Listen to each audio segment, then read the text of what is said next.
আল্লাহ রাব্বুল আলামিন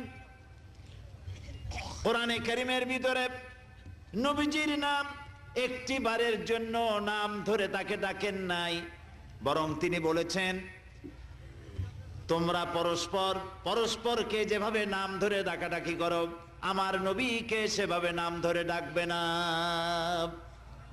আল্লাহ নিষেধ করেছেন আমার নবীর নাম ধরে ডাকবে না। সুবহানাল্লাহি ওয়া বিহামদিহি। এই পৃথিবীতে যত নবী আসছেন সমস্ত নবীরা হলেন এলাকা ভিত্তিক নবী, অঞ্চল ভিত্তিক নবী। এক এক এলাকার, নূহ আলাইহিস সালাম এক এলাকার, মুসা আলাইহিস সালাম আলাক এলাকার, দাউদ আলাইহিস সালাম আলাক আরেক এলাকার, এরকম এলাকা ভাগ ভাগ করা। কিন্তু মুহাম্মদ সাল্লাল্লাহু আলাইহি ওয়াসাল্লামকে আল্লাহ রাব্বুল আলামিন কোন এলাকার জন্য নবী বানান নাই।